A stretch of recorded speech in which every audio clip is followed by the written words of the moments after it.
DC Comics herself, please. Hear my plea. Let it be its own thing. Let anything be its own thing. Chill with the multiverse. We are fine without it. We are totally fine. You've done too much multiversing, and we're all multiversed out. Happy New Comic Book Day, geeks, and welcome to issue 32 of the Script Heroes podcast. The show where we bring you comic news, book reviews, and industry blues. My name is Joseph Jasonowski, and I am the writer of Jenner Hero, Cunning Carly, and the Cryptoverse. And I'm Katie Markham, scripter of the Rusty Robot Country Club and ghostwriter extraordinaire. Today we have some wonderful polls for you. It's a week of endings, which is kind of heartbreaking. We've got the Displaced number 5, the One Hand number 5, and Ultimate Spider-Man number 6. That's right, 2 actual series enders and 1 arc ender. Very cool. And if you enjoy any of those reviews or anything else you find on today's episode, you can follow the pod on Twitter, Instagram, TikTok, and YouTube, all at the handle Script Heroes Pod. Or you can find my personal socials on all the same sites at JJAZ1111. And I'm on all socials at Katie Markham Pro. And now, on to the news. So we have one news story for this week. I'm torn to. I'm gonna say it's a big one. The weird thing is, it's like not a huge announcement. Maybe it's a huge announcement, but like we don't get a ton. We're not getting a ton. We're getting a few names that have been now connected to Absolute Comics or Absolute Universe, the new DC Comics Ultimate type line. And so we have found out 3 names that will be working on this universe, and I don't think this is official. This is like Bleeding Cool having a scoop. So yeah. And the books that they will be working on. So we have 3 writers and the books that they will be, in theory, working on in this universe. And before I get into those, I want to read one other bit from this article that I think is weird, and I want to read it because I feel like it's worth talking about. Okay, so we'll start with the basic, like what the Absolute Universe is. The Absolute Universe will be a line of radically reworked versions of well-known DC Comics characters from major comics creators in the fashion of Marvel's Ultimate line, separate in continuity from the rest of DC, but sharing its own internal continuity between the books, unlike Elseworlds, All-Star, or Black Label books. That's okay, like Marvel's Ultimate. Let's get to the next little bit that I think is a little strange. Unlike the Ultimate line, there's intended from the get-go to be some bleed-through, so the Absolute Comics line will be in the same multiverse as the standard DC continuity, suggesting awareness of each other, maybe competition, or even crossover between them in the years to come. It's all part of the plan. I wish it wasn't, like, just off the bat. Like, no, the whole point of the Absolute, it's supposed to. Okay, all right. We DC. broke Katie. We are like a good 5 minutes into this episode, and we have broken Katie. DC Comics herself, please. Hear my plea. Let it be its own thing. Let anything be its own thing. Chill with the multiverse. We are fine without it. We are totally fine. You've done too much multiversing, and we're all multiversed out. Nobody wants this to bleed through. Please, I am begging you. Don't bleed. Please. Crisis on Infinite lines of comic. I mean, lines. So, Elseworld and Black Label and Absolute, and they're all Crisis. I just like, my deepest and sincerest hope is that they are doing this as like a preemptive thing, that there aren't actual plans for it, that they're like, no, we're just factoring it in, we're saying up front that it's possible it could cross over. I just want to know how many labels DC is going to have at this point, because Elseworld is coming back. They have the Black Label, one. They have Vertigo. They have Absolute. Now they'll have Absolute. Like, how many labels is this company going to have? Too many.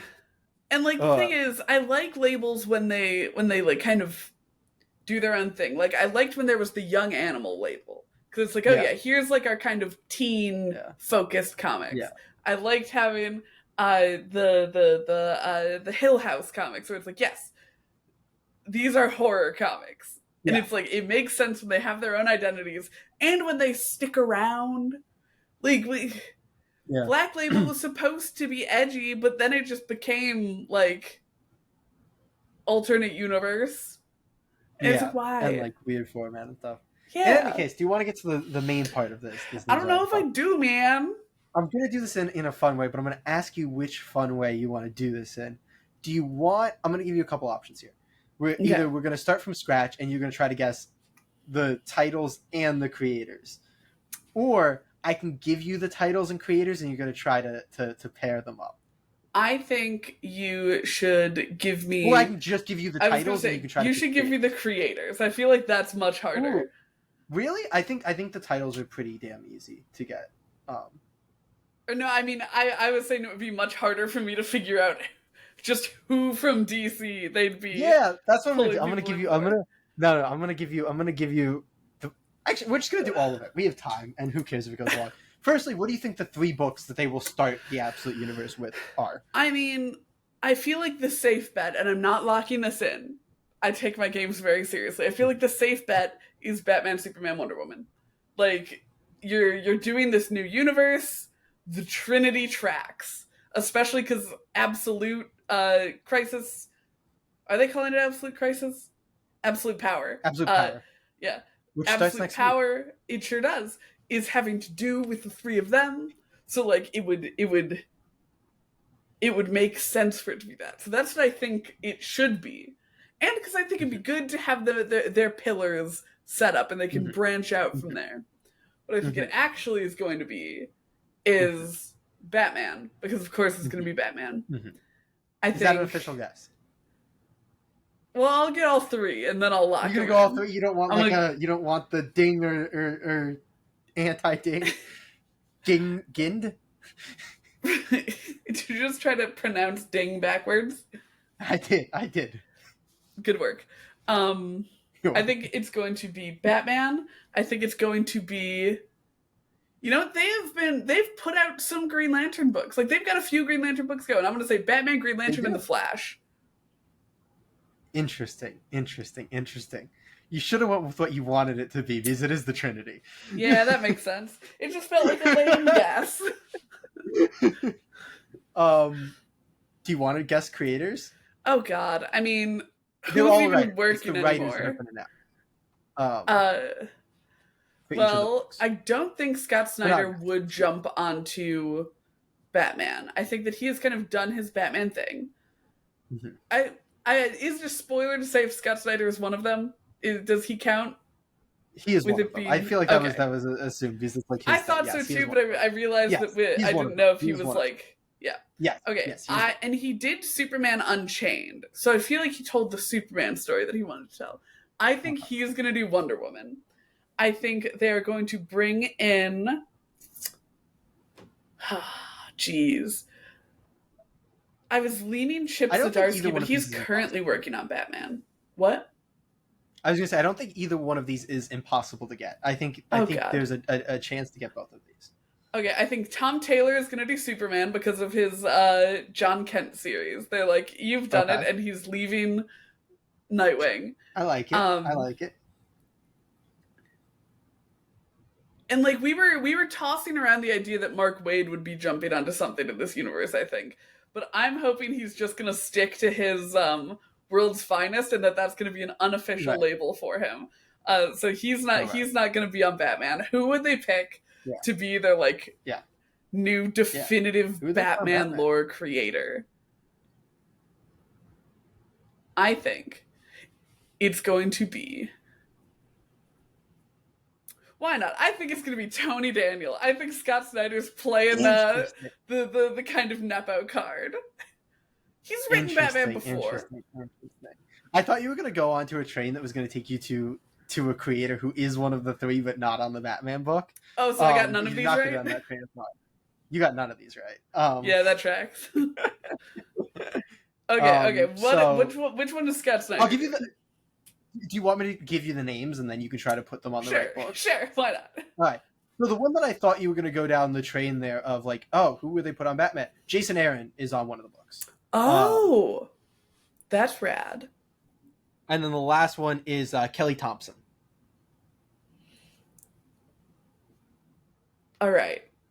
I'm gonna assume that they're gonna put Kelly Thompson on Wonder Woman. I should have guessed Kelly Thompson. Ding, ding, ding. They've been loving her Birds of Prey over at That's DC. why I said I didn't think any of these were impossible to get. No, I mean, yeah. the whole idea of Absolute was big name creators, so it makes sense. Exactly, Like none yeah. of them were hard. That's why I didn't feel unfair, like making you get like these feel- felt very yeah, yeah, guessable yeah. names. It's Obviously, interesting though you have because a I sea think of big both names, so Jason the odds you got them Aaron, all were going to be high. But right. like once you started going down that train of like, oh, who would they think to do Batman? And we're taking people. I was like, if you get on to like, ooh, Jason Aaron, like he did, we're reading Batman Offworld. I thought maybe you would jump there and be like, Jason Aaron will be one of the names. No, I should have clocked it though because both Kelly Thompson and Jason Aaron, I think, were like semi-recent pulls from Marvel over to DC. Yeah, 100%. So like that fully tracks. So Kelly Thompson is doing Wonder Woman. There's no way Scott is putting himself back on Batman. He 100% is. He He is. 100% You know what? is. Here's the thing. I am so glad. Like I like what I've seen of Jason Aaron, and I think he's gonna do great on Superman. I just love me a Scott Snyder Batman. Jason Aaron's Superman sounds like it's gonna be metal as hell, especially with one where he can like build him from the ground up, like in a alternate take. Like that book, I have a feeling is just gonna be absurd in the best. Now the way. question is, do we think it's gonna be like mini series of them, or are they actually trying to start like a parallel continuity? I think we'll start a parallel continuity because they've also like. It seems like they're canceling books right now to make room for new books in the lineup. Because I've seen a few books have been canceled, or have like been the 12-issue maxis that like come to an end. So I think they're opening up room in the schedules for these to be on. And the idea that they chose the Trinity instead of like doing a couple cute things feels like they're setting up ongoings. And there's already like a million Batman and Superman books going at a time right now. So like, why wouldn't they slide Wonder some Woman more gets in there? one, and it's her first one in a while. She's getting another one now, so you know. She's getting another one now. Because I think Diana. the Tom King and is it Sampier? Sempre? Oh. Yeah. We've got the same person, just neither of us know the Yeah, vowels or pronunciation. That was my thought. I was like, I don't know how to pronounce it, so I'm gonna try here and hope that maybe you come in first. Nope. I think that run's been doing well, so maybe the schedule will become just Batman, Superman, and Wonder Woman. You mentioned all I've the Green liked it Lantern less titles. as I've read Feels it, like I'm they're not all gonna good. lie. Yeah? I was like, I kept hearing people say good things. When I was reading it, I'm like, oh. You told me it was so good when you started reading it. That's why I was like... I really liked the first 2 issues. And then I was just like... I don't think it was... When did we talk about Human Target? That was a long time ago, right? Yeah, not in on the before podcast. times. Yeah, I gave a bit of a rant about Tom King when we talked about Human Target and how I feel he writes characters, and I feel like he's Tom I King ranted about again. that Gardner there. This is my other friend, who is like Tom King's biggest fan, was like pitching the book to me, and then you were like, "It's also good." I was like, "Oh, maybe I should read it." But here now, here. Anyway, in any case. Anyway, yes. Yeah, so we've got 3 names, we've got 3 titles: Absolute Universe Batman, Absolute Universe Superman, and Absolute Universe Wonder Woman. I kind of hate, if they have the titles correct, I kind of hate that they went with Absolute Universe instead of Absolute. Like, it's not like Marvel calls it Ultimate Universe Spider-Man. Like, that would be very dumb, and I think it also makes it sound so mini-series-y. Like, if you want these to be, like, big ongoings... Ultimate Universe I think they're worried Batman about is such a people mouthful. thinking it's absolute power because they, whatever the fuck reason, decided to name 2 things Well, absolute maybe... and release them. They keep doing stuff with this with their events. Last year was putting Night Terrors right after a relaunch, like 3 months into a relaunch, and then this year it's naming them both absolute. Like, what is editorial and what is the publishing doing? I can only assume they're supposed to be connected. They can't be. They must be. Universe. It must spawn out of it. Like, I'm sure that Amanda Waller's gonna do something fucky. That's the worst way to do it. If you're supposed to do I like a mean, universe that's untouched, like that's its own like from the ground up thing. Jay, there's gonna be bleeding. Yeah, yeah. Ugh, I'm gonna tell you something that I am disappointed about here because I was hoping when they announced Absolute Universe, I was hoping that it was gonna be Batman and Robin instead of a Batman title, and that we would get Dick Grayson Robin again in a that new would be so universe. fun. Maybe And that's where like it's gonna obviously that can start. still happen. That could even happen like a year or 2 years into this if Mhm. we're starting with like a younger Batman. But Like the I'll thing be is, really you annoyed know if how this much is an Scott Snyder yeah. loves Dick Grayson. Yeah, I'll just be annoyed if we're going to an alternate universe. It's like an ultimate like universe, and we're gonna get a Batman who's already on Damian or something. I'm like, no, no, no, Right? no. It's like you can't do that. If you have the chance Like, to do a new please. universe, why would you have Tim again? Why would you? If you have another, no, I wouldn't be shocked if it's like another universe and they do it where like only Damien even exists. Like I don't They think have Scott done Snyder that would do with that. things. I don't Yeah, remember but I wouldn't what, be but surprised if yeah, they did that me either. here. Jason Yeah, gets I a think raise for the most all other DCAU universes. is just Dick and Damien. No, Dick and Tim. Damien didn't even exist yet when Or the DCAU was not the coming out. DCAU, the there wasn't Oh, DeCamu, DeCamu, yeah. DCAMU. Yeah. Yeah, I think I that's. think that was I just Dick think and you're right about Damien. that. But then also Yeah, yeah, weirdly Luke Fox and Batwoman and Batgirl, it was a very odd yeah. universe. That one was that. Yeah, yeah, yeah, yeah. Yeah. They did such a bad job with Dick in that. It was so mean. They were so mean to him. The weird thing is they didn't start doing a bad job. Like Dick No. was amazing in Judas Contract. Like Yeah. Judas Contract was such a good Dick Grayson. It was as soon as they put him with like I, I the He was Son worst of one I Batman. remember was in Damien's Teen Titans movie. It might have been like Teen Titans versus the Justice League or something. Teen Titans vs Justice League. Yeah, yeah. But I think there was one before that. That was Judas Contract, the one before that, in the Teen Titans one. But Wasn't there one in between? no, there was only 2 Teen Titans films in the. In any case, one of the Teen Titans ones massacred my boy. It was so embarrassing. I think you're talking about versus Justice League because Judas Contract was good. Like this man was out there without his suit, like in casual clothes, soloing Deathstroke. Like that was what a legend! Such a good Dick Grayson film. Like that was peak Dick Grayson, and the rest of the universe did not respect what he was in that movie. No. Though I did like him in Bad Blood, specifically in the conclusion of Bad Blood, when he and Bruce are fighting. Oh, it's one of my favorites. It's so dramatic. Well, we're turning on Bad Blood tonight. we'll have a movie. Yeah, there's a few I haven't seen. Like I haven't seen the Justice League Dark, not the just straight up Justice League Dark movie. Yeah. Anyway, that will be our next bonus episode. Is going through all the DC animated movie universe movies. God, that's gonna take us so long. So it's long. Like 17 films. But if it means we get to start by watching Flashpoint Paradox, I'm so in.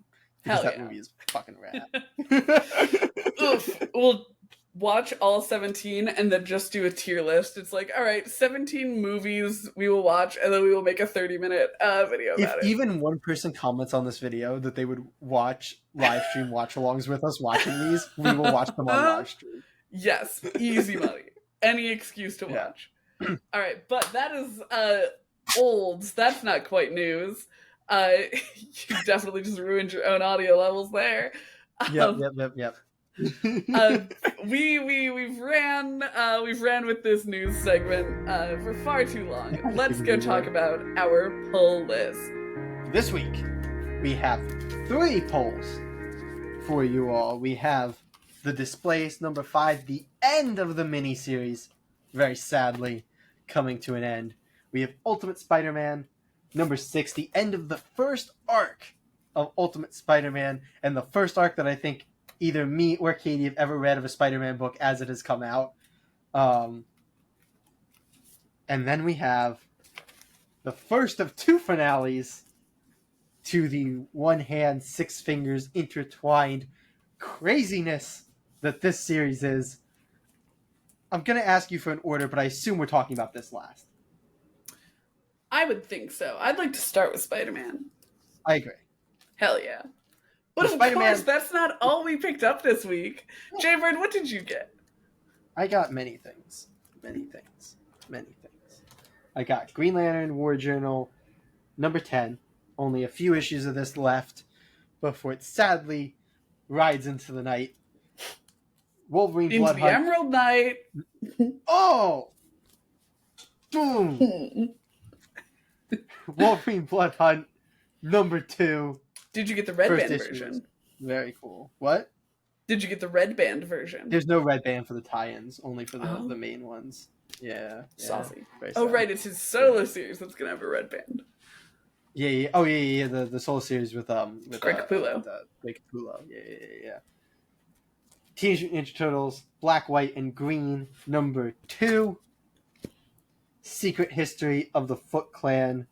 I think it's number 4. Yeah, number 4. And then I got both the normal and Kevin Eastman cover of Last Ronin, Re-Evolution, number 2. Nice. What did you pick up, Katie? We got a big week, or we got a sparse We week for got you? a pretty mid-week, actually. Like, kind of right down the middle there. It's mid. It's Damn. mid in terms of size. No. You said it was mid. Every book now right now that Katie holds up, she thinks is mid. That's right. We've got Batman, number 149. You think Chip Zdarsky's Batman's mid? Got it.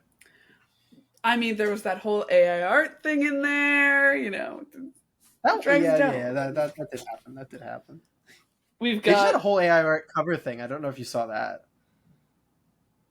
Really? Another one? Yeah, there's a cover artist. They had to pull a bunch of his covers because somebody noticed on one of the Superman symbols there was like an extra little like bottom of an S at the bottom, and then they realized all of his covers were AI. But he was using like the like blurry focus thing for his covers to like help detract from it. So that DC pulled all of his covers. Yikes. Yeah. I just don't understand how you do that when you're working on DC books. I don't know, man. We've got Man's Best, number 4. I'm waiting for Which the is trade good. at this point, but I'm certainly very going to read cute. that as well. Yeah, you've been we've- reading it, right? Like I actually reading have it. been. It's so cute, and the art is wonderful, and I love What the I've seen of the art. interior structure. We've got Galaxy of Madness, number 1, a new number 1 from Mad Cave. And we've got Helen of Windhorn, number 3, which I've been I heard good things about that one. loving. Yeah. I know I was just talking shit about him, but it's also a Tom King book. He does good on this one. I like this one. Don't sing the timing was- CIA that's after me, just Mr. King, please. The timing was so I funny. like your indies. And I asked my comic guy what he's been reading and liking, and he said that he really likes I Heart Skull Crusher right now, even though it's, in his words, a little anime. And it certainly looks quite anime, but I trust his rec. I grabbed number 1. They're up to like number 4 right now, but I grabbed number 1. But we are going with Spider-Man, the Displaced, and then the One Hand, correct? People can jump around. We have time codes. We have chapters on the video. Jump to any review you want to see, but there's only 3 this week, so you might as well watch them all. You've now committed to watch them all. Let's get into the first one. Ultimate Spider-Man, number 6. Flip! Ultimate Spider-Man, number 6. The shocking conclusion of the Ultimate Spider-Man opening arc. Spider-Man must finally confront the head honcho himself, Wilson Fisk, the Kingpin. Kingpin, as owner and operator of the Daily Bugle, has been working with the Makers Council to control the spread of information in their favor, which means he's the first domino that must be toppled to end their regime. Plus, Mary Jane holds her own. Nuff said. That's a strange note. Is that a reference to the Nuff Said line of Marvel comics from like the early 2000s where they didn't put dialogue in? Because she had dialogue. I don't know. It feels like a line where like Mary Jane ends up like punching a villain or something, but that doesn't happen in this issue. So No. In any Spoiler alert, case. Mary Jane doesn't fight Kingpin. The writer of the series is Jonathan Hickman, Avengers, Fantastic Four, X-Men. The artist is David Messina, Rom, Star Wars, Han Solo and Chewbacca, and Star Trek. The colorist is Matt Wilson. I believe the artist is Marco Cicchetto. That's the cover artist, I thought. Unless they didn't update League of Comic Yep. Geeks. Yeah, Marco Oh, they didn't update League of Comic Geeks. We've been led astray. And I Reaping also red. specifically noticed because all I want to do is talk about Marco Cicchetto's art, Yeah. So Marco Cicchetto, rather, we will fix who we saw that. with Daredevil Gang War with those sweet, sweet Elektra Yeah. actions, and And I'm sure a lot yeah. else. Letterer is Corey Petit, and colorist is Matt Wilson. League of Comic Geeks, get on your shit, man. Should I probably be double checking with the insides of the books? Absolutely. But I'm going to blame League of Comic Geeks. That's In all any right. case, Katie, do you want to start talking about Ultimate Spider Man #6? So much, so much, so much. So it's so good. I had my reservations about issue 3, and or issue 4. Yeah, about issue 4. I still think it was kind of useless and fluffy. The fact that issue 5 was not the end of the arc, chef's kiss. I'm so glad because it works so well within an arc, making it not like the fact that it was a part of the arc instead of just like we only did 3 issues for this arc, let's slap another one on there. It makes it even better in retrospect. This issue is phenomenal in my opinion. Marco Cicchetto's art is stupendous. Like we talked about it ad nauseum when it came to Daredevil Gang War. It was all we could fucking talk about. His like boldness with camera positioning is so rad. His ability to create super dramatic fight moments is just Oh, yeah. incredible.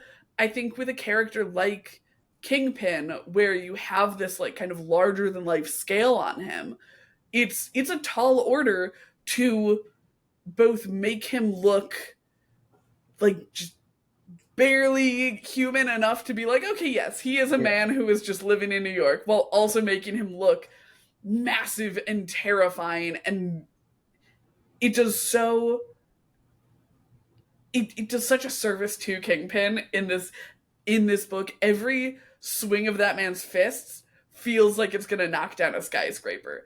Every movement he has feels so big, and it takes up the entire room.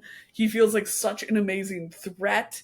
The entire sequence where Harry and Kingpin are fighting and Kingpin is like getting the upper hand on him is Oh, yeah. I was like ready to cry. And so much of that is because of Cicchetto's art. The way he's so expressive emotionally within a fight scene is so, so great. We got such a good balance on the writing side from Hickman of Peter as Peter with his family doing Peter things, and then Peter as Spider Man doing Spider Man things, which from the very first issue, I was like, I just want the balance of the two. I want both, and this issue has both, and they're both done so well. I loved this issue. Amazing Spider Man book to be picking up for the first time. How did you feel about Spider Man? I really like the art too. I really like the action. I gotta throw out publishing gripe before anything else, which is Marvel is gotta be the worst publisher on the planet in terms of ads. Like It's Jesus so Christ, bad. they're all throughout the story. Almost every page is like an ad on one half. Like it's not Exactly. even Like like you every turn fucking to like flip, a you've got to. two-page ad. Like there's barely any spreads, and I'm not talking like spreads with the art. Like just where there's comic on both sides, which is so obnoxious to a reading experience. Where you're like, oh look, there's an ad. And Oh look, again and it's again also a weird and thing where so many again. they're like all ads for other books, which is also just like at least when it's an ad for like a Snickers bar, it's like okay, I can register immediately that this is an ad and like not process it at all.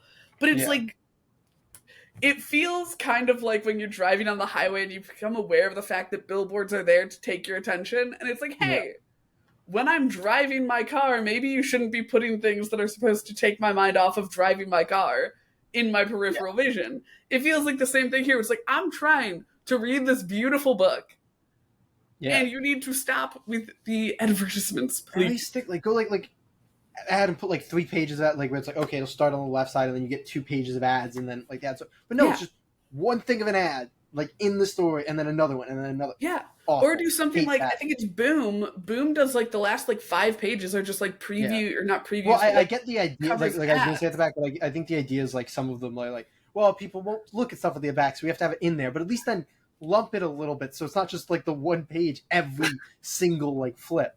God. So I had to complain about that because that was something that annoyed me. Particularly, I don't Valid. know why it was particularly in this issue. It Maybe was it was very because it was a obnoxious in climactic this fight issue. scene. Maybe it was because it was like a climactic fight scene, and like hitting it in that feels worse than hitting it in like dialogue or stuff. But I felt the need to say that because that bothered the hell out of me. But I think you hit on a lot of the great stuff here. The other thing I want to hit on is the Peter Harry dynamic is just so good. It's so Like, good. so well written. They're such good characters together. Peter can be kind of like goofy and obnoxious, and it doesn't feel goofy and obnoxious because Harry's kind of there being like, dude, what do you, shut up. Like, we are trying to take down this like evil man, and you're worried that we're breaking a window and that's against the law. He's Fantastic. never broken Love the that. law before. You're right. You're right. But I love that. The dynamic's great. I like the dynamic with the family. I will say, a little bit of a gripe. I think it's way too soon to just out the secret identity of the family. Don't love that. I I get like the that. tension. I think the scene was done really well. I think Hickman does really good child dialogue, Mhm. which is really, really nice. Like, that felt really great. The moment of it happening felt great, but we're at the end of the first arc. Feels too soon in my mind to do that. I would like a little bit more of that. I think one of the interesting things with Heroes is secret identities, and if you do the secret identity but it's only to people who we don't actually like know in the comic book, it doesn't really feel like it's a thing, despite the fact that yes, it is to most of the world. Mhm. We have a small snapshot of the world, so when you take out Yeah. the big section of that, don't love that. But yeah, I loved will a lot of say, this issue as well. one of my only gripes with this issue was that we didn't get any sort of conclusion for Ben and Jonah, and Ben and Jonah don't know that he's Spider-Man. So maybe That's we'll true. have a That's little bit of true. our secret identity tension in there. But I think that's part of the fact. Like, they don't have as big of a presence in the That's book, fair. and that's why That's it's like fair. when the secret identity is only secret from people who don't have a really big presence in the book, it's like it doesn't feel as much of like a thing in every issue where they have to hide. And like the biggest thing is usually like the people who are in your immediate vicinity. It's like it's Yeah. not like now he needs to be worried about being out late or like sneaking around. It's like no, his family knows, and that's fine. And we Though lose the fun dynamic of his daughter being the only one who knows, which was so really fun. cute, and I think they handled her giving it away very well as well. I said that's child dialogue. So Yes, so good. I will say, I think that it would probably start to stress me out in a negative way if he went too long without, like, because when Peter Parker is 15 and he's hiding things from Aunt May, it's one thing. If you are married to someone and living with them with your beautiful children, there are some secrets that are maybe a little too big to be keeping to yourself. yeah, I feel like they had a nice out with that though, because it was like this weird, like multiversal, like confusing thing, and they played more into him like not quite understanding what was going on, Yeah, and like yeah. the maker all stuff. Like the idea of like not wanting to like bring your family into this thing that could be like world shattering, and you have no clue what the hell is going on. For sure. I feel like there was a fun angle to play there. I get what you're saying though, but I think for comic book fun's sake, secret identities are nice. We abide by the rule of cool on the Script Heroes podcast. Yeah, absolutely. But I loved this issue so much. I think it was Yeah, such a I think good you read arc first, ender. right? So Yes, it was such a good arc ender, and it's doing that thing that we love to see with an ongoing, where it's the end of an arc, but it doesn't feel like it's like time to put the book down. It does still have you super excited to continue ongoing with the series. So I'm gonna give this bad boy, I think I'm going to give it a full 9.5 out of 10. wow, I really, really so much of that is because of Marcus Shadow's art. that's fair. It's That's so fair. phenomenal. Yeah. And it's such good Spider-Man art. It feels like almost sucky to say, but like because I do it so much of like vibes of enjoyment, I feel like the ads unfortunately did like That's fair. negatively affect this because it was legitimately bothering me as I was reading the book that they were like that constant. And between that and the family dynamic, still love this. Really, really good issue, but I'm not quite at that 9.5 with him. I give this an 8 out of 10. I thought this was a really solid issue. Still very But- good rating for a very good yes. book. This was a very good book. But yeah, Very good book. stop slapping ads on like every half It's of the. actually ridiculous. When you were saying it, I started flipping through, and from the start of the Kingpin fight, we have an ad as soon as they break in.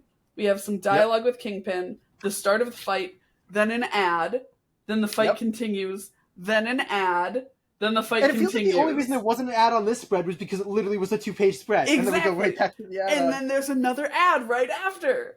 And then the Yeah, fight is over, and there's another ad. It's it's actually so absurd. bonkers. It's Like, you absurd. could choose to just put ads, like, essentially commercial breaks between scenes. Yeah, no, it was very poorly designed. Whoever like put this book together physically, in the sense of like where the ads are going and stuff, did a very poor job. And I'm Agreed. sorry, that was very annoying to me, and it hurt my enjoyment quite a bit. But I do love Marco Cicchetto's art as He's well. so good. It's very He's good. so good. Go do some DC work, Marco Cicchetto. Yeah, please do. Honestly, Marco for Cicchetto for your Green Nightwing. Lantern book, I want to see you with some Green Lanterns. That would look It real feels good. like the highest compliment for the two of us to spout out our two favorite characters. It's like, go to Nightwing, go to Green Lantern. Yeah. All right, Uh, but are we ready to talk about The Displaced? I really, really am. The Displaced number 5. Desperation leads to death as those that remain turn to more and more reckless activities to survive, and their numbers dwindle to almost none. Will the final forgotten find some way to escape their fate, or will the inevitable sickness and disappearance overtake them? The writer here is Ed Brisson of Uncanny X-Men, Old Man Logan, and Batman Incorporated. The artist is Luca Casalegrinda of James Bond, Scout's Honor, and Lost Soldiers. The colorist is D. Knife, and the letterer is Hassan Asman Alao. Jay, when we Yeah. first started picking up The Displaced, it was a shock hit for you. You were Yeah, so one of my jazzed favorite. on it. And I now we are have at been the very impressed by it. end. Yes, How you yes. feeling? This was a very good issue. This was a very good issue. I have a couple gripes, but this was a very, very good issue and a very solid conclusion. I think that it is. There's not a dull moment in this issue, which is a Oh great yeah. thing for a conclusion. It is super intriguing. It is has you glued. One of the weird decisions is to have one of the two main characters not be in the issue. Like that is a very interesting choice. That being said, the climactic moment, and I say climactic moment, this climactic moment that in real life time can't have taken that long, is like a solid 16 pages of this issue. Like it really goes on, which is really cool that they put you in this moment that feels super stakesy and feels super like heavy, and it lasts, and that's Yeah. awesome. And there's some really cool. Tavis has this moment where he crashes his car and he comes out Fucking with like his arm Tavis. tripping. I'm like, Yeah. dude, that looked good. That was so good. So yeah, I really, really enjoyed this. The other thing, my major gripe is that there's a moment in that scene where the others like, I guess, run away, and then we get the like, we can't go after, we can't find them. But because of the way that it was, it didn't feel like it was that long where they could have No. run away that far. So that was the weird moment to me where I'm like, what do you mean you can't go after? Like, how far and how like obscure have they gotten in this? And I get that was probably a time constraint thing. Like they had 20 pages to set up what they wanted to set up. Whatever, slight gripe there. God damn. No spoilers, so I'm not going to go into with it. There is an ending and a line at the ending that, or I guess before the ending, because there's the like Yes. ending We have of like a our little story, and then there's like a post-log. little post. Yeah, Yeah. not the post log is really cool, and I really like It that is. being there. But the ending of like our little story is brutal emotionally, Yes. and it hits a fantastic note for this series that made me be like, this is really good. This is, I think we said at the end of last session, and this is how I'm going to throw it to you. You're like, I like it. They set up, but we have no idea how this is going to end. And I was not expecting. Maybe I should have been expecting this to be the ending, but I guess I didn't want to believe that this was going to be the, and not in like a this would be a bad writing way, but in like a emotional way. I didn't want to. I think we had inklings of the ending. I think that we had thrown out theories that were at least broad strokes correct, especially for the like post log. Yeah. which Yeah. for some reason, like, epilogue is what I'm looking for. There's Yes. like a 1 or 2 page epilogue that does a really good job that I think is one of the theories that we had been holding Yes. on to. I think the Um, ending of the last issue is what threw me off because of Gabby like disappearing at the end of the last issue. I thought we were gonna have to like see where they went, because I didn't think they were gonna do the entire final issue without one of the two main characters. So I think that's what really threw me. yeah, agreed. And I'm very torn on that feeling because that's one of my major gripes as well is that Gabby's just not there. But I think that in a 5 issue miniseries format, it did such a good job of being like a kind of shock thing of, oh shit, like there was no plot armor for people here. Like Yeah. it was just a very like kind of realistic breakdown of willpower essentially. And I Yeah. at first was really grumpy about her ending. Like I don't think it's a spoiler to say that she just doesn't show up. She wandered away Yeah. at the end of last one with the intent of kind of giving herself to whatever force was taking people away so she could be with her husband and daughter again. And we have like some debate of like, oh, we have to go find her, yada yada, but they don't end up going to find her. And I think that that was actually really fucking baller of Yeah. Brisson to do because it was such a disruption of narrative expectations.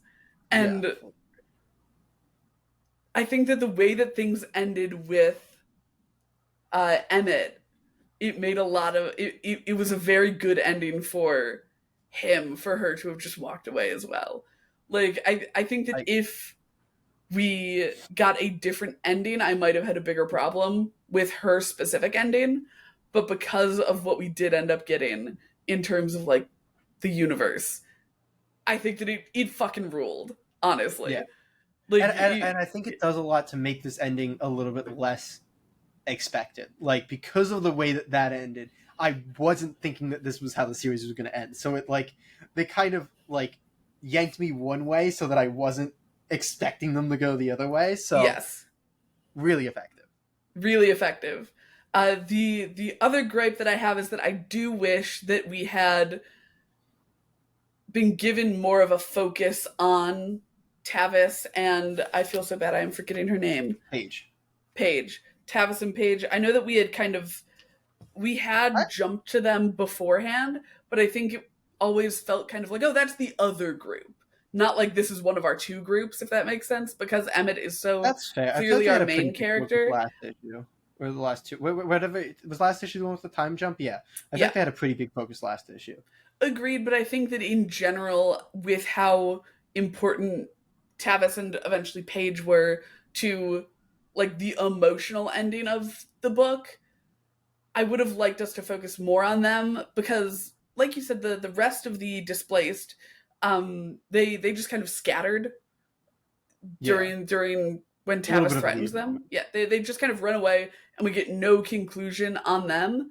And we had other named characters with Tavis and Paige, and so I don't know that I would have necessarily thought of Tavis and Paige and their group as like more important than these other people in No, the weight that's of the book. Yeah. weirdly, like I felt like Tavis for his role made a lot of sense. Like it felt like he Tavis was set felt up to be yeah. exactly what he was. I felt like I needed. I felt like Paige got like the ending of an emotional Mhm. arc that I kind of wanted the beginning of. Yeah, I think that's what I'm picking up on as well. Is it's not so much Tavis, it is very much Paige. But the ending of her emotional arc is incredibly good. Yeah, Yeah. really, it is really. It was a really good ending, and there was a really emotional. Like I said, this was a very gripping issue. There's a few things with like the way that it was kind of placed, or like the way that they got there. Like there's a few things, but I really really enjoyed this issue, and this Yes. place ends as a series that I really enjoyed. Agreed. Overall, Do you have a numbered rating to put upon it? I do. It's tough to get because the like the kind of hand waviness of that, like the group's just gone, so we're gonna move on. Hurt it a little bit, but I still Mhm. love this issue. So I'm gonna Yes. land on an 8.5 out of 10 for this issue. I'm going to be a little bit below you. I like what they did with Gabby, but it's worth saying it was a good surprise, but it also is a little unfulfilling. I think that if we had sat with her a bit more last issue, and it felt more like a goodbye last issue, maybe I would feel more fulfilled by her not having that goodbye in this one. Um, but I'm sitting at a 7.5 out of 10 as the ending issue, but still very very good series.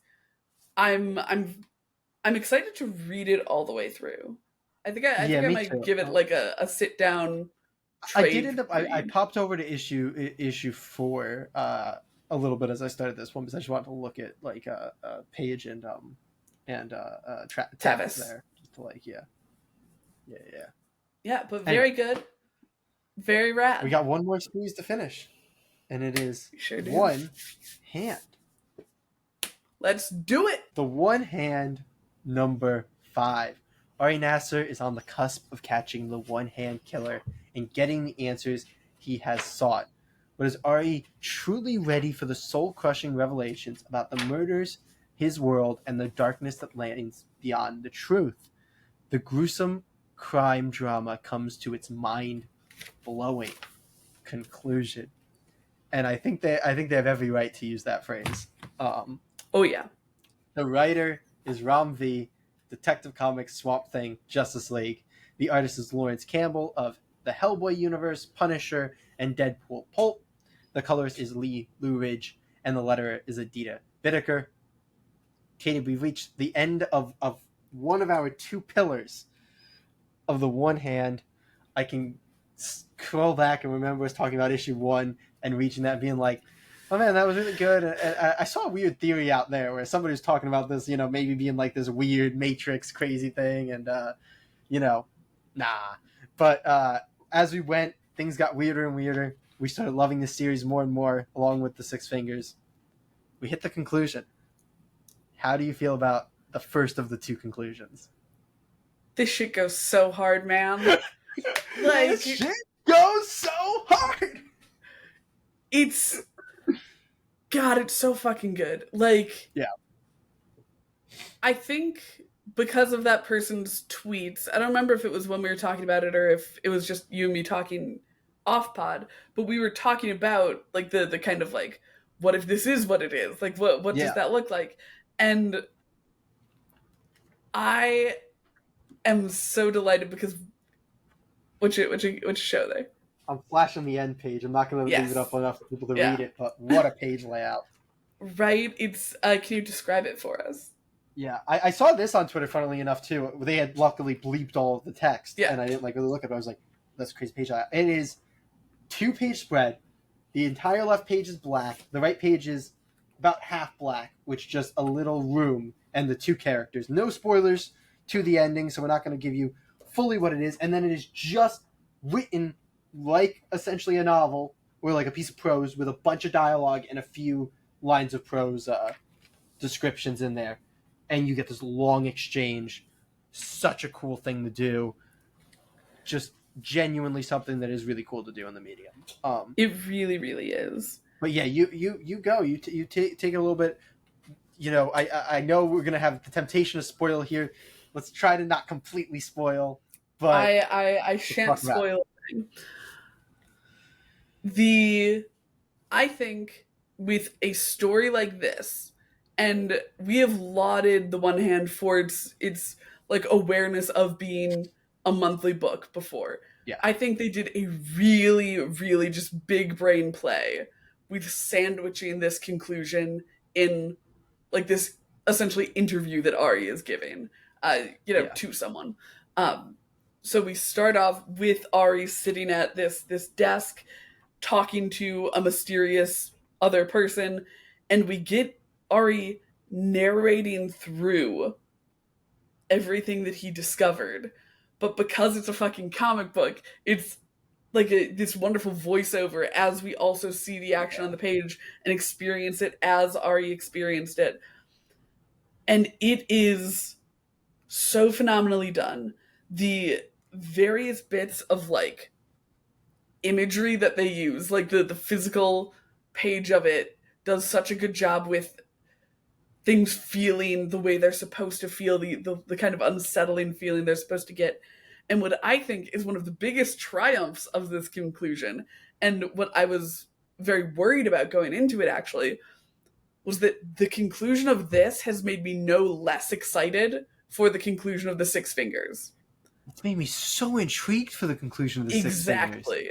because like while I think at some point the book kind of told you in a way where it was going, where the specifics that we find out makes me more confused about the Six Fingers. I don't know if you feel the same way, but I am very confused about how that's going to resolve based on what we get here. I Um, am so sorry. I think I understand what they were saying about what the kind of mystery of the Six Fingers is. yes, I get But how it yeah. works, but that's just it's confusing me as to how that book's going to conclude. We'll talk more off pod when we talk in spoilers, but like Yes, what yes. I'm saying isn't I'm confused about what has happened. Oh, It's okay. based on what has happened. I am confused as to how they're going to tie up the Six Fingers, if What that I'm makes saying with the sense. yeah, they do. I will say that I think I see where they're going with it with the Six Fingers. At the very least, the broad strokes, if not the specifics, and and by that I mean I think I know what the kind of jumping off point will be for like the where it divides between the two of them, Mm. and so obviously I don't know what's going to happen after our division there, and that's part of what I think is so good about this dual conclusion is that the one hand left that part open for us to have our Six Fingers conclusion while also not giving like not ruining the Six Fingers conclusion while it goes, and also just hyping me up more for the Six Fingers conclusion. This whole experiment with the dual format or the dual book series Yeah. has just it's gone off so well the entire time, and I'm so psyched to see that at least this first conclusion is also working as intended in the dual release or the dual book format.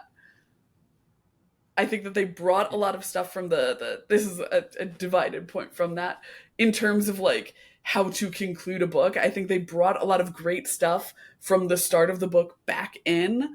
Um, Specifically stuff that with a mystery book you want to know that the clues were there, and it does a good Yeah. job of being like, here's Ari processing things that he should have recognized for what they were, recognized as a part of the puzzle. There was a really great line that Ari gave at one point in this issue where he's like, I feel like all of the pieces were not that I was picking up were not for the puzzle that I was trying to solve. And it was just, I feel like that was just There's such so many lines in good here narrative that like twisting on that. And so many, yeah, like just good dialogue lines. I'm sorry, I've rambled about this. You yes, go forth. yes. Holy crap. Like this is a hell of a conclusion. Like at risk of sounding um like I don't know, kind of I guess not snobbish is the wrong word, but like you know Pretentious. yeah, pretentious, that's what I'm looking for. Yeah. Thank you. But the risk of sounding pretentious, like this is like a deep book, that like sits there and gives you a great narrative that has a really strong narrative conclusion here, but then like asks some like profound and interesting questions that aren't answered. And like I don't know, man, there's so many good lines that they hit you with that make you think. And then just the art in this ish and the art Oh my in god, the this art I didn't both even hit issues on. have been so good, but like this issue hit another level with like I have so many notes in my phone where I was like, man, that page or that moment, that reveal looked so good. That oh my god, that looked so good. And then obviously we get the crazy layout at the end, which the artist does a lot with a little in the tiny little sequence that he draws there. But there's so much fantastic art here, and it's just hit with these great captions and this great internality on Ari, and it hits all the notes you kind of want it to hit in this conclusion. It's just good. It's It's just so good. damn good, and something again that and this is, tends to be what we compliment when we're like talking about something that just hits such a good level is like it uses the comic book medium in not just such a great way, but in a way where you start questioning if things have been like done before. Where you're like, are they like pushing the medium forward? Which is so freaking cool. It's so fucking cool. Oh my god. Well, I feel like You gotta it's pretty slap a number predictable on that I've got a pretty high numbered rating for it. Yeah. Yeah. This is my second 9.5 of the week. I think that there were a couple of places where there was a bit of like kind of like I'm not against putting pieces together myself, but where there was a bit of maybe incongruence where it's like, okay, I know that we left off here in the last issue and we're kind of seeing some things that are a bit fractal, and I think it's because those are Yeah. things that are going to be more whole in the Six Fingers, which itself makes this book a fraction weaker just in terms of, but even so, not really, because of the way that they structured it. That I'm trying to justify knocking off this tiny little 0.5. I might have just talked myself up into a 10. I'm not We gonna can talk lie. yourself up into a 10, but I'm gonna agree with the reason that you knocked it down a little bit, because I feel like are you giving it a 9.5 or a 10? I feel like we need Oh, I don't fucking know. You know what? Unclear. You Okay. talk and then I'll decide. And we're not. I don't think we're telling anybody to pull this issue because you will be fucking No. lost. Yes. No. get the collected edition when it comes out. At this point, I think you hit on my slight, and it's a slight gripe with this issue, and I think you're right that the way that they structured it really covered up their slight stumble, which is really overstating it. But the structure makes it feel so strongly throughout, which is that I don't know if they had a full issue of material for this issue. Like, it feels like this was the ending, and they decided it was going to be a full issue because they had a good spot at the end of the last issue. I don't know if this is something where, like, if you weren't in issues format where you're like, this needed, whatever it is, like 22 pages. Like, I don't know if it did, though, like, maybe the back 12 are, like, beyond perfect, like, some of the best pages you ever read, but there is a bit at the front where it's kind of just, like, biding its time almost, and, like, you kind of get there with some of the captions. It's like, okay, we're biding a little bit of time, which is fine. But that's my reason for it being ever so slightly down at a 9 out of 10 for me. I think that I'll drop to my 9.5. Zorro, no one can touch you. My beautiful 10 out of 10 across the board, boy. Nothing's at Zorro. It's all right, ain't no grave. You'll get there. Fantastic. I'm Phenomenal. So excited for the Six Fingers. Me too. God this is damn, actually a book where when they release the collected edition, I'm still going to want us to do a bonus episode on it, despite the fact that we've covered every single issue. Because we need to talk about all the spoilers. Straight. Not just that, but also just reading the whole thing straight. I am excited. I am excited. What that experience is compared to like the amazing experience of reading these monthly. But very hell fucking yeah. But that is going to take us to an end on our pull list rec for the week. It was a bit of a long one, I think, on all three of those books, but only 3 books, so hopefully it doesn't... Yeah, I think we went over, a lot. We definitely went over 10 minutes on all of them. But you know what? Well deserved. It was a week of conclusions. It's hard not to talk about conclusions. Yeah. And good books. And a week of good books. Such good books. You know what? I'm never going to complain about wanting to talk about a book too much. But that is going to send us to our creator corner, where, as always, we will have a thematic discussion. I'm excited to find out what it is. Here we are in the creator corner, where we sit back, relax, talk about making comics, talk about the industry, talk about writing. It's a little different every week, that little intro to the creator corner. On purpose, definitely. This week, thematically, for the last segment of the show, we're going to be talking about conclusions. Endings. Also thematically for, everything in the pull list.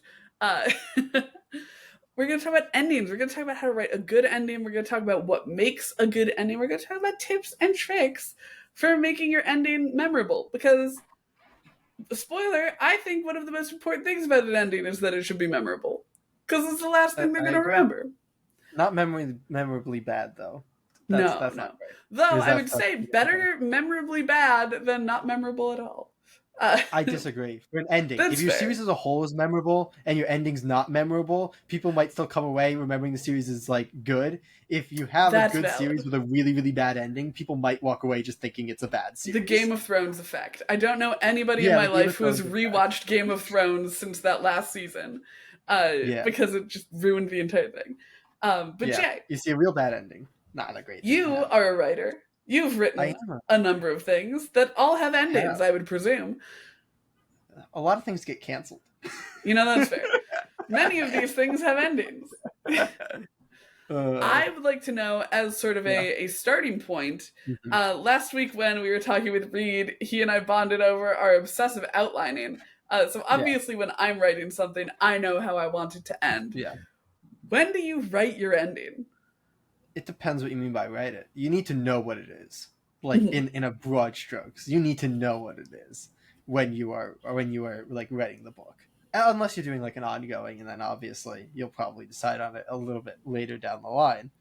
Um but yeah, you need to know what it is.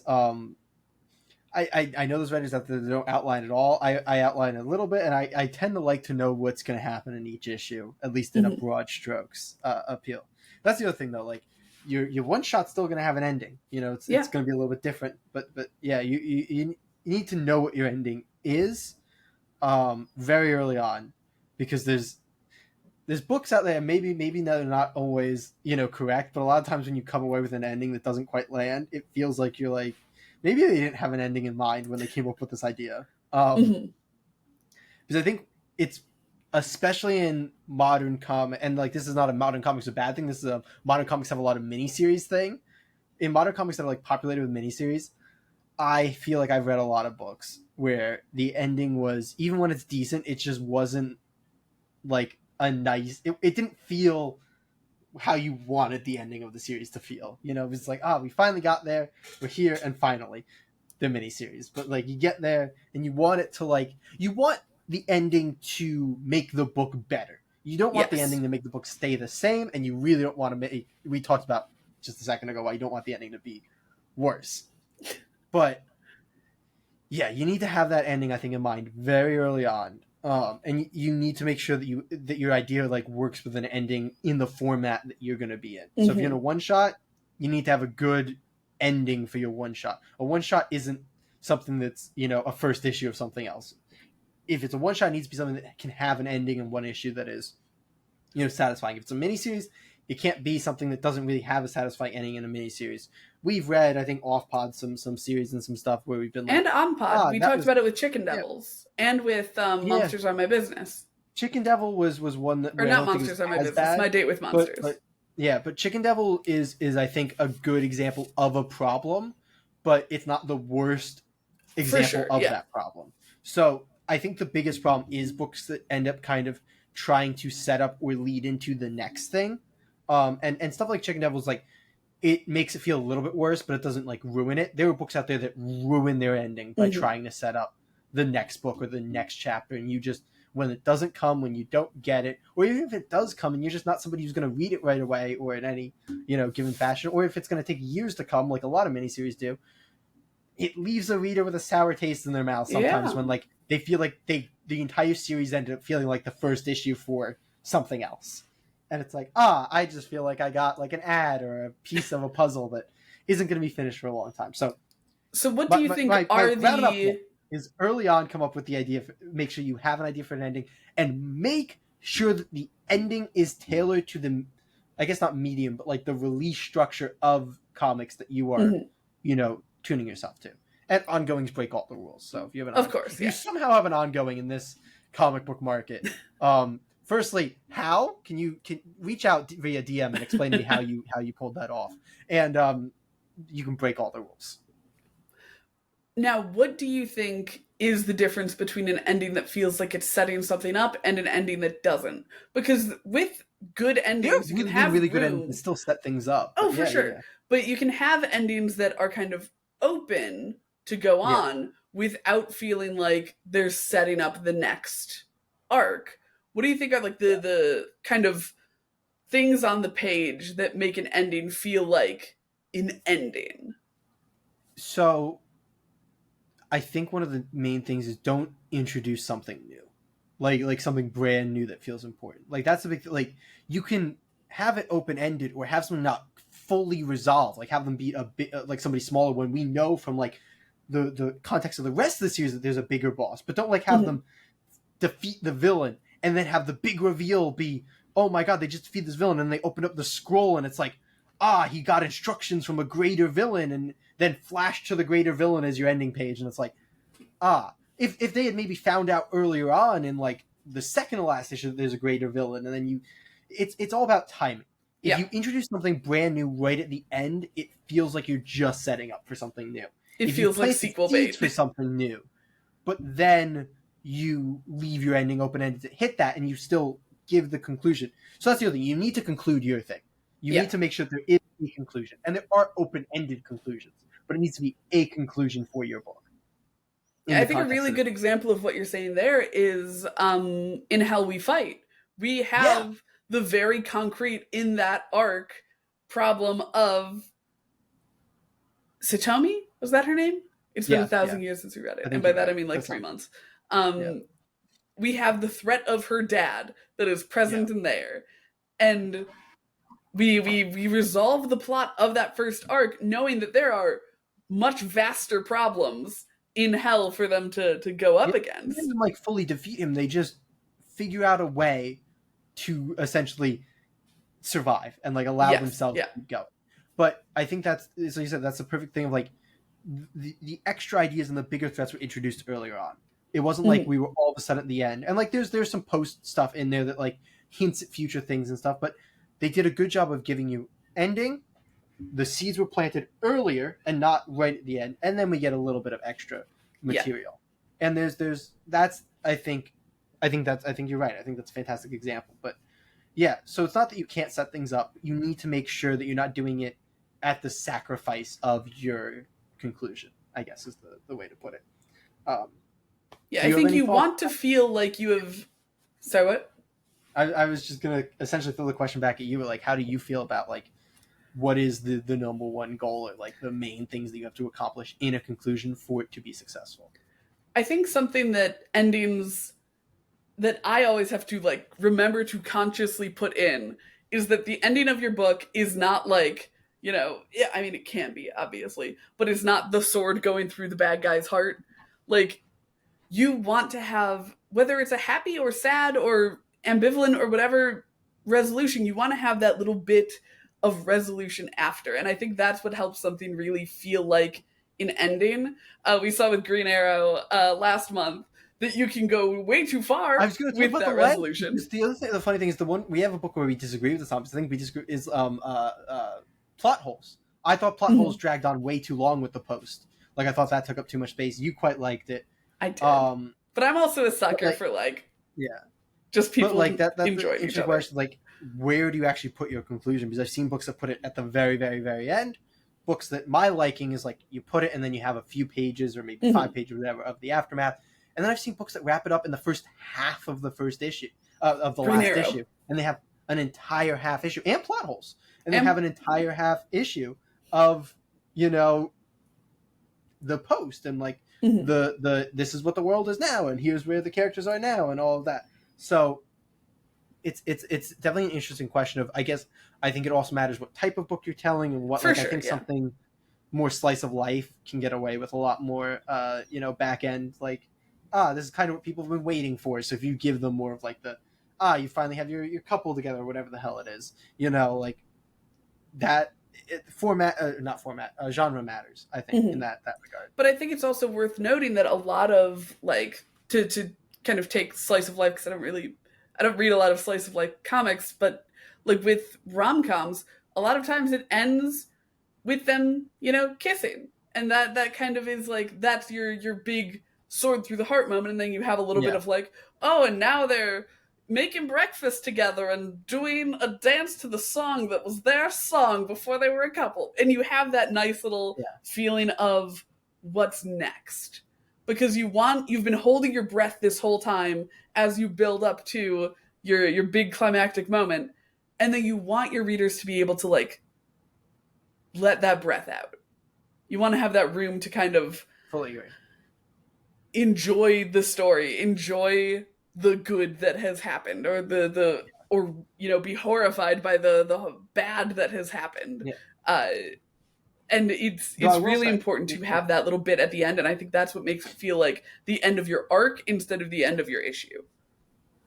agreed. But there's an exception. There's exceptions to every rule, and Of there's definitely course, books that end on the sword through moment, and it can be very impactful. But it's especially all super in, short stuff. yeah, and a one shot. Anything like Yeah, again, exactly. Yeah, release method matters. Anything like that, yeah. But I agree with you. I think generally you need a little bit of post to kind of see what the fallout is, because especially a lot of times if we're talking, and I think we tend to revert to traditional action or superhero like stories when we're talking about this stuff. Like if it's defeating a bad guy, a lot of times the question is like, well, what does defeating the bad guy actually do? Like what, does that just immediately fix the world, or Mhm. like do you have to have a little bit of like, oh, we'll jump forward a year and show, or whatever the hell it Yeah. is. But in any case, I'd No, also yeah, argue that the longer the series, the longer the back matter you can get away with. exactly. Yeah, it's Um, very like proportional. because in a mini series, I'm annoyed with half an issue. If you've gone 20 issues, I would be perfectly fine dedicating half an issue. Or if you're The Walking Dead and you go whatever the hell that went, 196, whatever, the entire last issue is essentially post. Like that jumps forward like 10 years, and you get like your post, story, whatever. So the longer you have of the story and like where the conclusion is put, the more space I think you can get away with doing there. And I think important with that also is thinking about who needs conclusions in your story. Like if you have an ensemble cast, you might also have a longer one because you have just more Yes, people who are going to have their conclusions in different ways. fully Um, true. you don't want to like do the freeze frame of Black Widow went on to kill 17 Oh people God, for the the government. I music don't know anything music about Marvel. plays. And two Exactly. years later, Harry fell down an elevator shaft and died. Exactly. Yeah. You don't want to do you don't want it to be so divided, but you don't want to not give the characters who were important to the story their concluding beats. And I think a really good Yeah, strategy for that is letting some people conclude before the conclusion of the book. Like maybe your angry character has their emotional conclusion in the previous book or earlier in the book, but it's like, oh, I could kill this mini boss, but I'm going to show them mercy because I've learned something. And that's like my emotional conclusion. So they can go into the conclusion already concluded. So there's a lot of very good ground point. that you can cover before the conclusion of your series, and things can still feel very wrapped up at the end. That's a fantastic, fantastic point. Um, yeah. Yeah. Do you have another one? Do you have another Yeah, like sub so question of one these things? thing that I find that I do when I am writing is that Yeah. I love to outline. This has been established. I also love to let the story take me where it wants to go. So when I'm writing an issue, maybe I'll change something around, or when I'm doing my issue by issue outline, maybe I'll change something around. And you shouldn't be afraid to edit your ending to adapt for something in the book, and you shouldn't be afraid to change something in the book to stay behest to that original ending that you've written. What do you, Yeah. or conceptualized? What do you think is like your kind of strategy when you're inspired, halfway through the first issue, and Yeah. suddenly the ending that you planned isn't gonna Yeah. work out the way that you wanted? Well, if you're in the first issue, you're pretty good. And this is one of the interesting things with like the miniseries itis that has taken hold. Because if nothing has went out yet, if you have not sent anything out yet, if you are still fully in control, you can change any. Like if are halfway through your first issue and you decide, the ending isn't going to work, great, change that ending or start, you know, figure out a way to kind of backtrack.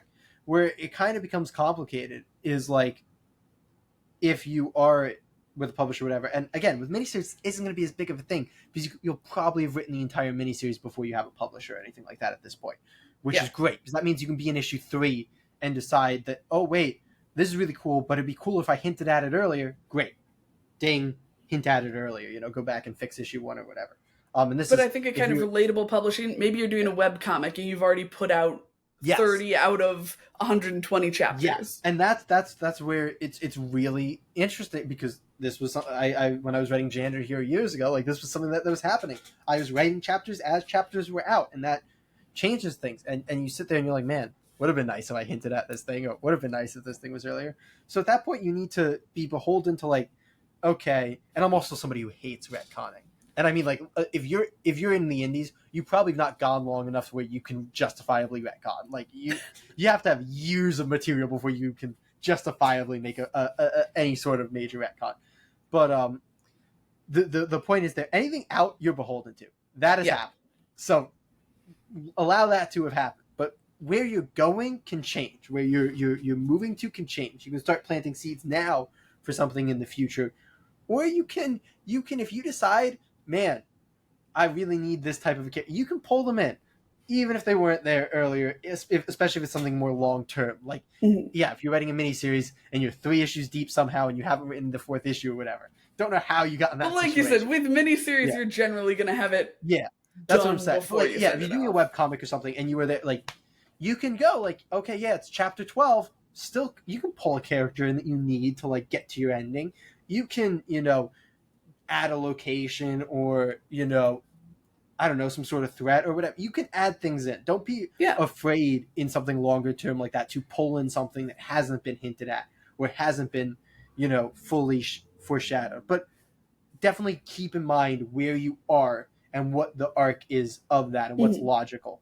And that's the other thing. Like, logical, Rule of Cool is great, and Rule of Cool do cool stuff, but logical definitely takes precedence over like, it would have been better if I had started this arc. Don't finish an arc you didn't start just because that arc would have been better. Finish the arc that you have, I think, is my advice. I think I was very roundabout to get there, but that's my advice. It's all right. You're a very roundabout speaker, and we love this about you. But how do you feel on? I generally feel like most of the time, if you already have your entire series figured out, you're probably going to start writing, like you said, before issue 3 of your thing has come out. You're probably already going to be writing your ending. At least that's the way that I operated, especially with my outlining. Because as I'm doing that is where I'll find this stuff out. Where I'm like, oh, this would be a cool angle to add in. Or like, this is a cool character I would want to add in. And I think that as long as you don't you never want to make a big deal of the fact that you have put something in after the fact. Because, your reader doesn't know that you decided to change that in issue 3, So they'll say, oh, this character arrived in issue 3, but there was this background character who looked kind of like they were following that character in issue 1. So, clearly that's them there. And, that isn't always going to be the case, but yeah. I don't think that people are as often going to, provided we're not looking at issue 5 Deus Ex Machina type thing. Yeah. But most of the time people aren't going to be like, oh man, they didn't foreshadow this character's opening. Or I didn't feel like this character should have come in earlier. Because you can make any edit you want make sense within the part of the story that you're in. Oh, yeah. So I really like what you're saying there with calling characters in or calling things in that make sense, because your characters also might not know these things. Yeah. Aragorn doesn't come into Lord of the Rings until after Frodo has already experienced the ring wraiths and stuff, and he's got a whole lot happening before one of our major players even is written on the page. Yeah. There's always room to add in what you want. Palpatine isn't in the first Star Wars movie, you can always add in. And I think the other thing that says written isn't printed. So if you are sitting there and you're writing a miniseries, just because you finished 3 scripts and you're now on issue 4, if you figure out oh man, I need to redo a lot of redo it, man. Don't not beholden to stuff just because you said this is finished now. If it's not printed or it's not illustrated or it's not whatever the stage is where you cannot the stage where you'd have to pay someone to do it again. Yeah. but even then, like, you can make lettering changes. Like, there's things you can, and like, yeah, you might have you'd have to pay the letter to change it, but that's probably manageable. Like, to fix something, paying a letter, whatever they're charging you to re-letter a couple panels is probably worth it. But in any case, whatever the stage is where it's unreasonable to touch it, until it is there, you should not only be willing, but you should be excited to make changes. Right? Because changes rarely, well, your changes to your own script are rarely going to make it worse. Probably. Yes. And if they are, then don't make that change. Yeah. So know that ahead of time. Yeah. No ahead of time if your change is good or bad. My advice: just don't write bad endings, Katie. Like, I think that's the answer. This is why I'm so glad we host this podcast together, because I had never even considered that. Yeah, I know. What a beautiful sentiment. Relatable, and actionable advice. Yeah. Listen, if you write bad endings, like, I don't know why you decided to do that. That's a weird decision. Yeah. Couldn't be me. Change your mind. But unless you have any final advice on writing these final scenes, I think we went a little long in the tooth in our previous areas, so might as well cut it there. See, it's all about timing, knowing when to end. This was a great conclusion. A phenomenal conclusion. We got great emotional arcs. We started as idiots and we ended as scholars, if you ask me. Gentlemen and scholars. That is us in a nutshell. But we have plenty more content for you guys to check out on this channel, on this, I don't know what you call it, on this podcast. On this feed. On this feed. On the show. Past Saturday, we dived into Local Man. Volumes 1 and 2. We checked the first 2 volumes. That was a ton of fun. We went nearly an hour just talking about how much we enjoyed Local Man. So definitely check that out if you're a fan or you're interested at all. And this Saturday, we have a follow-up to one of, I think, our most liked by you guys and most, enjoyed by the community videos, which is our, famous deaths in comic book tier lists. We have some that we left out that we didn't quite do the first time round, and we're going to do them now. We're going to add them to our existing tier list. It's going to be a fun time. You should check it out. If you're watching this after Saturday and it's already up, then check it out. Otherwise, there you go. Stay tuned. Otherwise, send us a quick DM to tell us what we should add in, because I'm sure that we're not going to record that until Thursday or Friday. Oh yeah. You'll have a day or two to get in and to get your favorite death on the board. Yeah. But Katie, why don't you tell us on our very large, twice as big as this week's poll list, what do we got for next week? That's right. We've got a big old poll list coming to you next week. We've got Drawing Blood, number 3, Rook Exodus, number 3, William of Newbury, number 2, Void Rivals, number 10, Green Arrow, number 13, and Absolute Power, Ground Zero, number 1. We are starting the DC summer event that may go well. Maybe. Who knows? I mean, it's Mark Waid and Dan Mora. It's Mark Waid and Dan Mora. Truly, what else could you ask for? Which, by the way, somehow didn't realize that meant that Dan Moore wasn't going to be on World's Finest for a few months. Yeah.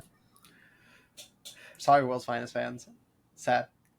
I'll make it. I'll survive. Not for long, though. Dan Moore, get your ass back there.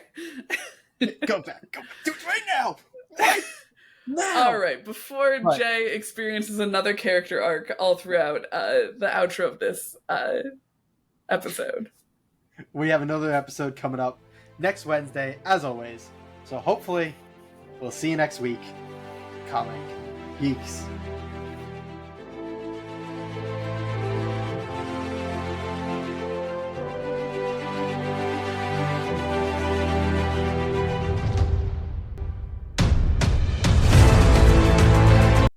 Nope, that got bad. Oh no! You botched.